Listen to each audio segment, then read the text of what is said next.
होई ही सोई जो राम रचि राखा। राजकुमार गुप्ता। रामचरितमानस में शिव पत्नी सती द्वारा साक्षात शिव वाक्य की अवहेलना करके जो प्रभु राम की परीक्षा ली गई है, उस प्रसंग में यह शिव वाक्य है, मेरे कहने से भी संशय नहीं जा रहा। इसका अर्थ है विधाता को कुछ और ही स्वीकार है, सती का अवश्य कुछ अनिष्ट होने वाला है। ऐसा कहकर भगवान शिव प्रभु नाम जप करने लगे। विचार करने पर स्पष्ट है, यहाँ जिसे राम रचि राखा अथवा विधि का विधान कहा गया है, वह प्रारब्ध ही है। उसे ही देव, अदृष्ट, भाग्य आदि नामों से पुकारा जाता है। मनुष्य जो भी कर्म करता है, वह शुभ हो या अशुभ हो, वही कर्म दैव बनकर उसके पीछे पीछे चलता है। समय आने पर वह दैव सुख अथवा दुख प्रदान करता है। बिना पूर्व कृत्य के दैव भी कभी किसी को कुछ नहीं दे सकता। कर्म फल के संबंध में गीता का यह श्लोक दर्शनीय है। अनिष्टमिष्टम मिश्रम च त्रिविधम कर्मणा फलम भवत्यागिनां प्रीत्य न तु सन्यासिनां क्वचित। अर्थात कर्मों का फल 3 तरह का होता है। प्रथम मन चाहा, इष्ट। द्वितीय मन के विपरीत, अनिष्ट। तृतीय मिश्र, मिला जुला। यह कर्म फल मरने के बाद ही होता है तथा उन्हीं को मिलता है जो कर्ता भाव से कर्मों को करते हैं। सन्यासियों अर्थात अकर्ता भावापन्न महापुरुषों का कोई कर्म फल नहीं होता। दूसरे शब्दों में कहें तो देहाभिमानी मनुष्य जो अपने को कर्मों का कर्ता समझते हैं, अपने शुभ कर्मों से स्वर्गादि उच्च लोकों को जाते हैं। पाप कर्मों से नरक एवं निरर्थक योनियों को प्राप्त होते हैं तथा मिले जुले कर्मों से पुनः मनुष्य होकर मृत्यु लोक में जन्म लेते हैं। यह बात भी यहाँ द्रष्टव्य है कि प्रारब्ध का जो शरीर पर ही चलता है।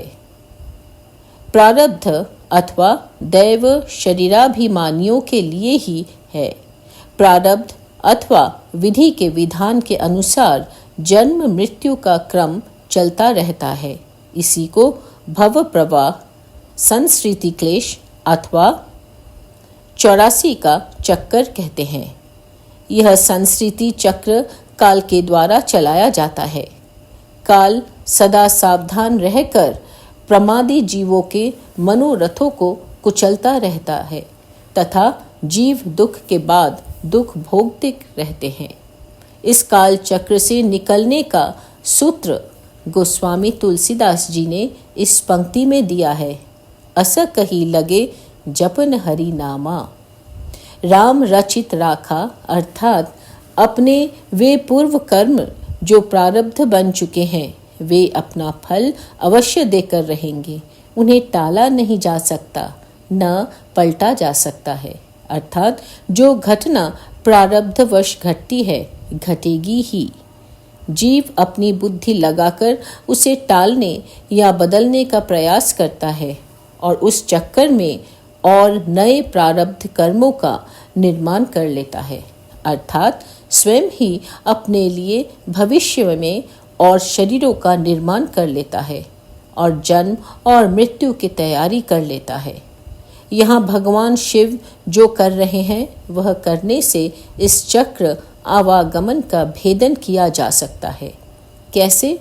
शरीर पर प्रारब्ध प्रभाव डालेगा तो शरीर को सुख या दुख होगा, वह होकर रहेगा।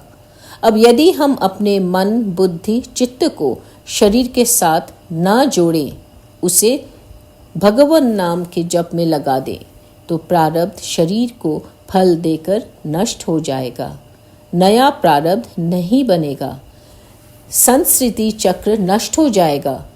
इसी को परम गति, भगवत प्राप्ति अथवा मोक्ष कहते हैं। क्योंकि जीव एक क्षण भी कर्म किए बिना नहीं रह सकता, न ही कश्चित् क्षणमपि जातु तिष्ठत्य कर्म कृत। इसलिए जब तक हम अकर्ता की स्थिति में न आ जाएं, तब तक हरिनाम जप करके अन्य कर्म होने से रोक सकते हैं। हरिनाम का जप परलोक का पाथेय है, इसे कर्म की श्रेणी में नहीं रख सकते। शिवजी हमें अकर्मण्य होने की शिक्षा नहीं दे रहे हैं कि जो होना होगा वह तो होगा ही, इसलिए हम उसे होने देने की प्रतीक्षा हाथ पर हाथ रखकर करते रहें, कुछ न करें, यह अकर्मण्यता होगी। इसलिए कहीं पलायन न करके उन्हीं परिस्थितियों में हरि नाम जप करें। प्रारब्ध से पलायन कर भी नहीं सकते। महाभारत वन पर्व में कहा गया है, पूर्वम ही विहित कर्म देहिनम न विमुच्यति धात्रा विधिरयम दृष्टो बहुधा कर्म निर्णय।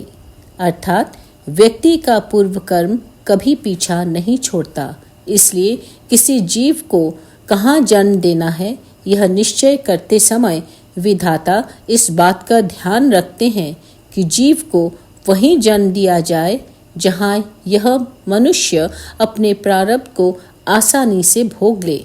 अतः हमें जो स्थितियाँ परिस्थितियाँ प्रारब्ध से मिली हैं उनमें सामंजस्य बिठाते हुए हरि नाम जप करना चाहिए, इसी से कल्याण हो जाएगा।